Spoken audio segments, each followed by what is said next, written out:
Shalom, selamat datang di artikel View. Assalamualaikum warahmatullahi wabarakatuh. Hai sahabat Ariel Wibowo, apa kabar kalian semuanya? Semoga kalian baik-baik saja. Untuk teman pekerja yang jauh perantau dalam negeri atau di luar negeri, yang jauh dari keluarganya seperti admin, semoga kalian semuanya dilindungi dan diselamatkan dalam pekerjaan masing-masing. Dan untuk sahabatku yang bersama keluarganya, semoga kalian sehat selalu dalam lindungannya. Amin. Episode 83, kisah seorang CEO muda yang berpura-pura culun. Di lingkaran teman sekelas Kauri dulu memiliki status tinggi, dan bahkan banyak siswa laki-laki mengejarnya, banyak laki-laki yang ingin mendapatkan dia. Di masa lalu, Kauri sebagai bunga di sekolahnya, tetapi sejak Ariel menukah dengannya, teman-teman sekelasnya hanya mengejeknya, terutama teman-teman sekelas pria yang mulai menjadi jahat ketika mereka tidak mendapatkannya. Mereka mengejek, sehingga Kauri sekarang menghindari teman-teman sekelasnya. Lucy berpartisipasi setiap tahun. Setiap tahun, Lucy membela Kauri, mengatakan bahwa Kauri tidak demikian, dan dia juga bertengkar dengan teman-teman sekelasnya setiap kali karena membantu Kauri berbicara, tetapi dia terlalu lemah untuk mengungkapkannya. Sekarang Kauri telah tinggal di villa sisi gunung, dan Ariel tidak terlihat sia-sia, jadi Lucy ingin Ariel membantu Kauri. Kamu tidak tahu betapa buruknya teman-teman sekelas itu berbicara, terutama wanita jalang Ibu Siska, yang memiliki dendam terhadap Kauri ketika dia pergi ke sekolah. Dia melihatmu di rumah Wijaya. Dia tidak sabar untuk mengatakan bahwa Kauri tidak berharga. Ketika Lucy menceritakan hal-hal ini, ekspresinya menjadi sangat marah, bahkan mengepalkan tinjunya. Siapa Ibu Siska itu? Namanya aneh sekali. Ariel bertanya sambil tersenyum. Dia seorang pembawa gosip, dia pelacur, dan sangat jahat, jadi aku memanggilnya Siska, kata Lucy. Yah, jika Kauri ingin pergi, aku akan pergi bersamanya, kata Ariel. Apa artinya dia bersedia? Dia tidak akan mau. Ini karena kamu, Ariel. Aku peringatkan kamu, Kauri telah menderita begitu banyak kesalahan untukmu, jadi kamu harus membantunya. Lucy mengangkat tinju dengan wajah marah dan mengancam. Bagus, sabar-sabar. Ariel tersenyum melihat ekspresi Lucy. Jika tidak Kauri tidak sibuk, aku akan menjemputnya dari pulang kerja. Ariel mengangguk berulang kali. Pergilah, dan ketika aku kaya, aku akan membayarmu kembali. Tentang masalah di toko tadi. Melihat Ariel pergi, mata Lucy tiba-tiba redup, dan dia bergumam pada dirinya sendiri, Kauri, kamu mungkin tidak pernah tahu betapa aku iri padamu dalam hidup ini. Kauri berjalan keluar dari perusahaan setelah bekerja dan menonton, berada di pintu, dia berlari ke sisi Ariel. Kenapa kamu di sini? Bukankah kamu beristirahat di rumah? Kauri berkata tanpa diduga. Ariel melambaikan tangannya dan berkata, lihat aku, apakah aku perlu istirahat? Kauri menyadari bahwa Ariel telah melepas plester di tangannya. Wajahnya tiba-tiba menjadi suram, dan dia berkata dengan dingin, kapan kamu buka itu? Dokter bilang butuh 40 hari untuk pulih. Apakah kamu tidak ingin memiliki tanganmu? Saya sudah sembuh, dan dokter juga yang memeriksanya tadi. Di rumah sakit, kata Ariel sambil tersenyum. Kauri meraih tangan Ariel, dengan keraguan, sungguh, apakah kamu tidak berbohong kepada saya? Bagaimana saya bisa berbohong kepada kamu? Ayo pulang, saya baik-baik saja. Masuk ke dalam mobil dan melihat Ariel mengemudi dengan tangannya bergerak bebas, jadi Kauri benar-benar merasa lega. Kamu pulih begitu cepat, aku takut dokter itu bukan dokter asli. Aku tidak percaya, kata Kauri. Jika bukan karena gerakan cepatnya, Kauri merasa geli dengan kata-kata ini, dan mengatakan, kau begitu menakjubkan, halusinasimu begitu bagus. Ahem, bagaimana bisa seorang pria melakukan tindakan ini? Kata Ariel. Kauri tidak mengerti arti kalimat ini untuk sementara waktu. Ketika dia memikirkannya, suhu di dalam mobil sedikit dingin, dan Kauri sangat marah sangat kuat di matanya. Ariel, kamu semakin berani. Kauri berkata dengan dingin. Kelopak mata Ariel melonjak, dan dia dengan cepat mengganti topik pembicaraan dan berkata, saya bertemu Lucy hari ini.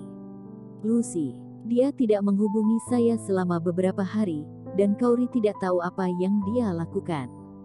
Ariel memberitahu Kauri tentang urusan hari ini, mengeluh tentang Ariel yang secara tidak sengaja melukai penjaga keamanan, dan berkata, bagaimana kamu bisa memukuli orang dengan santai, bagaimana jika kamu terluka lagi, lain kali kamu tidak bisa keluar tanpa izin saya. Tidak ada perkelahian dengan orang-orang lagi.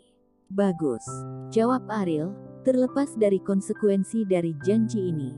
Ngomong-ngomong, dia juga berbicara tentang reuni kelas dan ingin kamu berpartisipasi. Kata Ariel, jangan pergi. Kauri menolak tanpa memikirkannya. Siska pasti tidak akan membiarkannya pergi ke pertemuan teman sekelas, jadi mengapa repot-repot dipermalukan tanpa alasan. Tapi aku sudah berjanji padanya untuk membawamu ke sana, bagaimana menurutmu? Ariel mengerutkan kening. Kamu pergi bersama Lucy saja, dia bisa memegang tanganmu. Ada rasa cemburu di dalam mobil. Ariel tidak sengaja mengungkapkan ini, tetapi Ariel tersenyum tanpa perasaan. Kauri memandang Ariel masih tertawa, dan berkata dingin, kamu sangat senang, kamu ingin aku untuk memenuhi permintaanmu, pokoknya, Lucy juga suka kamu, tidak, aku tidak suka Lucy, aku suami, kata Ariel dalam kepanikan, kecemburuan yang melonjak telah membentuk gelombang badai, dan jika ini terus berlanjut, satu gelombang dapat mengalahkannya sampai mati. Meskipun Kauri cemburu, dia tidak menganggapnya serius, dia tidak pernah meragukan ketulusan Ariel. Selama 3 tahun, dia mengawasi pergi dan pulang kerja dalam ketidakjelasan, dan mengikutinya untuk lari pagi dalam ketidakjelasan. Melindunginya, ketulusan ini adalah pelajaran, jika Kauri masih ragu, itu akan terlalu tidak masuk akal. Kamu mungkin tidak tahu, teman sekelasku memperlakukanku sebagai lelucon sekarang, kata Kauri sambil menghela nafas panjang, jadi itu alasannya kamu tidak mau pergi. Tetapi kamu sekarang bertanggung jawab untuk proyek barat kota, tetapi juga tinggal di villa lereng gunung, dan siapa yang bisa menertawakanmu lagi? Ariel berkata. Tapi, Kauri ingin mengatakan sesuatu. Yang tidak dia katakan adalah bahwa semua lelucon itu berasal dari Ariel. Jika Ariel pergi bersamanya, teman sekelas itu pasti akan menyerang Ariel. Kauri tidak ingin Ariel ditertawakan. Tidak apa-apa, selama kamu tidak memperlakukanku seperti sampah, tidak ada seorang pun di dunia ini yang memenuhi syarat untuk menatapku seperti ini. Ariel berkata dengan ringan. Aku tidak, tentu saja tidak. Kauri ingin menjelaskan, berkata dengan panik. Kalau begitu aku mau melihat mereka, bawa aku untuk melihatnya. Saya tidak pernah berpartisipasi dalam reuni kelas. Ariel berkata sambil tersenyum. Setelah lama terdiam, Kauri mengangguk dan berkata, oke. Kembali ke rumah, Kauri menerima telepon dari Lucy lagi. Dia yakin bahwa setelah Kauri akan menghadiri pertemuan teman sekelas, dia gembira. Dia ingin melihat Ariel berperilaku dalam pertemuan sekelas dan mampu menamparkan wajah teman sekelas yang sombong itu dengan sengit. Keesokan harinya, di perusahaan Wijaya. Andika duduk di kursi kantor. Kakinya berada di atas meja, dan dia tampak nyaman. Sudah seminggu penuh, dan pinjaman Kauri belum dinegosiasikan, meskipun dia sedikit khawatir tentang perusahaan. Tapi dia lebih bahagia di hatinya. Dia merasa bahwa bahkan jika dia mati, dia harus menyeret Kauri ke kematian. Dia tidak akan pernah ingin melihat Kauri melakukannya. Saat ini, Sofia tiba-tiba bergegas ke kantor dengan panik. Apakah kamu belum mendengar? Kamu, apa yang kamu lakukan dengan terburu-buru? Andika berkata dengan acuh tak acuh. Saya mendengar dari Departemen Keuangan bahwa pinjaman telah dikirim ke akun perusahaan, kata Sofia. Andika mengerutkan kening ketika mendengar ini dan bertanya, bukankah itu berita palsu?